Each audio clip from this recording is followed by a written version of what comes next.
Anda kembali bersama kami dalam Profit CNBC Indonesia dan kali ini dalam segmen BNI Global Diaspora Week bersama saya Syarifah Rahma. Bank Negara Indonesia atau BNI menandatangani kerjasama dengan International Chamber of Commerce atau ICC atau Kamar Dagang Internasional Indonesia dalam upaya mendukung program pemerintah dan meningkatkan usaha para usaha kecil, mikro, kecil dan menengah atau UMKM. BNI dan ICC memberdayakan dan memberikan solusi perbankan bagi UMKM agar dapat memasarkan dan mengembangkan produknya ke pasar global. Direktur Treasury dan Internasional BNI, Henry Panjaitan menyebutkan kerjasama ini merupakan komitmen BNI dalam berperan aktif sebagai mitra perbankan utama global banking. Dalam kerjasama BNI ini akan memanfaatkan jaringan kantor cabang luar negeri atau KCLN yang tersebar di 6 kota pusat perekonomian global seperti Singapura, Hong Kong, Tokyo, London, New York, dan juga Seoul. Perseroan dapat memfasilitasi bisnis matchmaking antara eksportir UMKM Indonesia dengan potensial buyer. Henry berharap melalui kerjasama ini, para pelaku UMKM bisa naik kelas dan go global dengan memanfaatkan program BNI Ekspora yaitu One Stop Solution dalam menyediakan layanan terintegrasi bagi para pelaku UMKM yang berorientasi ekspor.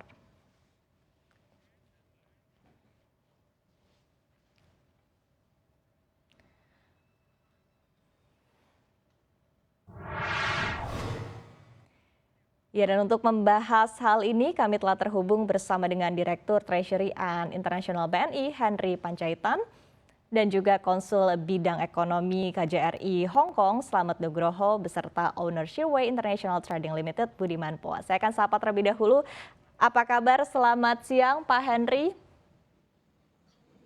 Kabar baik, selamat siang Syarifah. Oke, kabar baik tentunya ya. Dan saya juga akan sapa selamat siang. Apa kabar Pak Slamet dan juga Pak Budiman?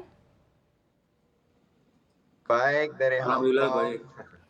Oke, Pak Slamet dan juga Pak Budiman dari Hong Kong ya saat ini ya Pak. Oke, kita akan mulai diskusi kita kali ini. Kita akan membahas terkait dengan kondisi saat ini, yaitu adalah di tengah kondisi ketidakpastian global akibat pandemi COVID-19 dan juga perang geopolitik Rusia dan Ukraina yang tampaknya juga menjadi tantangan utama ya di sepanjang tahun 2022 ini. Kira-kira seperti apa kondisinya untuk perdagangan bilateral Indonesia dan juga Hong Kong? Saya akan ke Pak Slamet, seperti apa Pak? Selamat siang. Dalam situasi global saat ini, terutama kondisi pandemi COVID-19 dan juga geopolitik yang memanas, tentunya dapat mempengaruhi arus perdagangan dunia ya. Namun demikian, khusus Indonesia pada tahun 2020 dan 2021, situasi global tersebut tidak terlalu mempengaruhi perdagangan bilateral Indonesia dan dunia. Pada tahun 2021 lalu, Indonesia mencatat surplus perdagangan sebesar 35,3 miliar US dollar, rekor yang tertinggi yang pernah kita capai setelah sekian tahun yang lalu. Sementara total ekspor kita adalah sebesar 231 miliar US dollar, tumbuh 41% daripada tahun 2020. Untuk Indonesia dan Hong Kong sendiri, tercatat total perdagangan kita tahun 2021 adalah sebesar 40 miliar Hong Kong dolar ataupun tumbuh 25% dibandingkan tahun 2020 sebesar 31 miliar Hong Kong dolar. Namun demikian, kami merasa kita terus mencermati perkembangan global dunia sehingga kita dapat mengantisipasi perubahan tersebut dengan baik. Oke, semakin besar begitu ya relasi hubungan dagang antara Indonesia dan juga Hong Kong. Tadi disebutkan bahwa jumlahnya juga naik dibandingkan dengan tahun 2020. Kemudian kalau dari peran pemerintah sendiri Pak dalam upaya untuk meningkatkan ya, semakin meningkatkan kembali hubungan dagang antara Indonesia dengan Hong Kong seperti apa Pak Slamet? Pemerintah ya memiliki peran yang strategis dalam memelihara dan menjaga dan meningkatkan hubungan perdagangan Indonesia dan Hong Kong ya.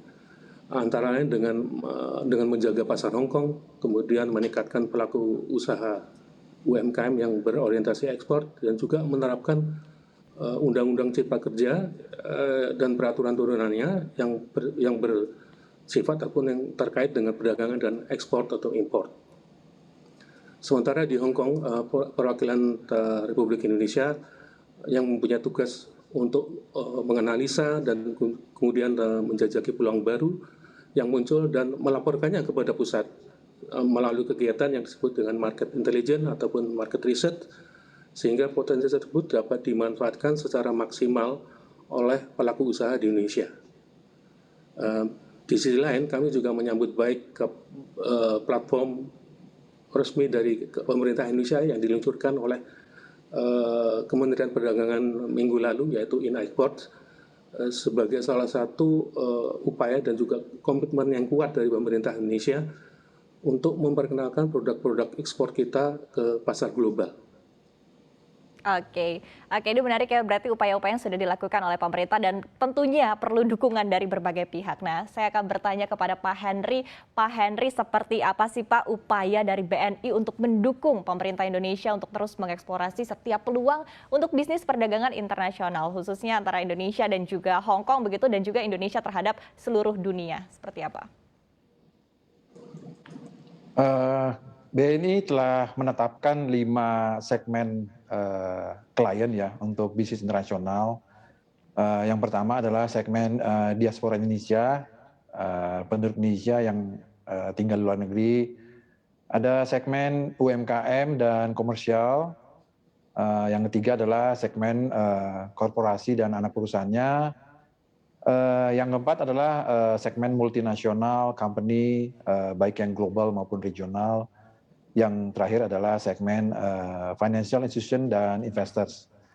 Jadi di BNI melalui divisi internasional dan 6 kantor cabang luar negeri, kita melakukan upaya-upaya yang sangat strategis untuk membangun konektivitas perdagangan internasional dalam konteks kita memberikan layanan tidak hanya layanan perbankan, juga layanan beyond banking. Melalui produk-produk layanan tersebut, BNI akan membawa nasabah-nasabah kita untuk go global, baik dengan meningkatkan ekspor dari produk-produk Indonesia ke luar negeri, maupun juga BNI memfasilitasi manakala perusahaan-perusahaan Indonesia mau menjadi pemain regional dan pemain global, di mana 6 kantor cabang luar negeri akan membantu untuk memberikan layanan perbankan di negara tempat mereka melakukan ekspansi. Demikian. Oke, itu dia ya peran-peran yang sudah dilakukan baik oleh pemerintah maupun juga oleh BNI sebagai BUMN untuk meningkatkan ya upaya-upaya kerjasama antara Indonesia dan juga negara-negara lainnya. Nah, tapi kita akan melihat seperti apa sih sebetulnya kondisi bisnis di Hong Kong saat ini. Kita akan bertanya kepada Pak Budiman, kira-kira seperti apa Pak kondisinya saat ini? Ya, seperti halnya di belahan dunia manapun ya, kondisi bisnis Hong Kong juga terimbas lantaran pandemik COVID-19 ini. Sebelum pandemik, Hong Kong juga telah terdampak oleh aksi demo dan kerusuhan masyarakat lokal yang menentang Undang-Undang Keamanan Nasional Cina yang hendak diterapkan di Hong Kong waktu itu. Jadi dari segi bisnis, hal ini tentunya sangat berdampak terhadap kondisi Hong Kong ya, yang belum sepenuhnya kembali stabil setelah aksi tersebut. Langsung dipengaruhi lagi dengan adanya pandemik ini.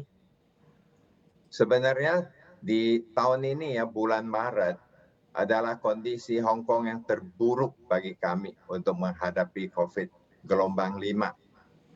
Jadi usaha restoran dan penghidupan sehari-hari pun terpengaruh.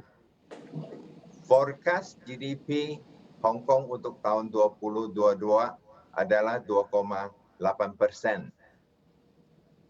Ini sangat rendah jika dibandingkan dengan GDP 2021 yang 6,4%. Maka kami sangat berharap pemerintah Hong Kong segera membuka perbatasan dengan China, jadi terutamanya untuk the Greater Bay Area, supaya untuk mempercepat pemulihan ekonomi Hong Kong. Karena Hong Kong sangat tergantung pada mainland China. Juga banyak pengusaha dan banyak itu bisnis dan investasi di sana. Sampai saat ini ya, kondisi bisnis di Hong Kong sih masih tetap ya sangat challenging. Oke, kondisinya masih sangat challenging ya, apalagi juga dengan tadi sentimen-sentimen global yang sempat disebutkan juga oleh Pak Budiman begitu. Tapi meski demikian, kita tetap ya perlu melihat setiap opportunity-nya begitu, melihat kesempatan-kesempatan yang bisa dilakukan oleh Indonesia di tengah kondisi seperti ini, meskipun juga penuh tantangan. Untuk itu juga banyak cara-cara yang tadi sudah dilakukan juga ya oleh BNI. Salah satunya adalah kolaborasi ekspora atau ekspor dan diaspora untuk membantu pengusaha Indonesia khususnya UMKM untuk go global. Nah, ini kira-kira Pak Henry, seperti apa sih sebetulnya peran BNI dalam mendukung hal tersebut? Ekspora adalah akronim dari ekspor dan diaspora.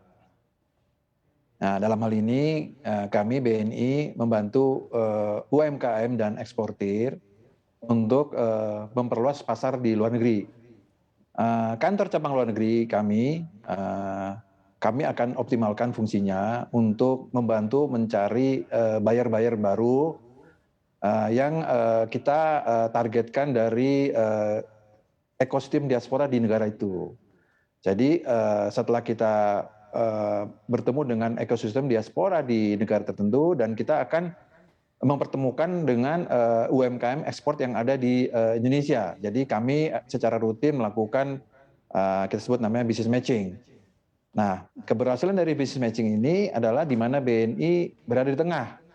Jadi BNI di kantor cabang luar negeri dengan klien-kliennya, nasabah atau mungkin debitur dari kantor cabang luar negeri yang berasal dari diaspora Indonesia, kami pertemukan dengan debitur dan nasabah di dalam negeri.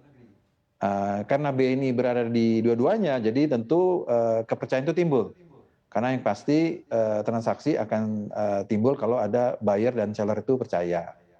Nah, ini khusus untuk di Hong Kong sudah berjalan sangat baik, di mana kantor cabang luar negeri kita di Hong Kong itu mempunyai banyak nasabah debitur diaspora Indonesia di sana, dan mereka sudah melakukan banyak transaksi dengan membeli produk-produk dari Indonesia yang berasal dari UMKM. Demikian.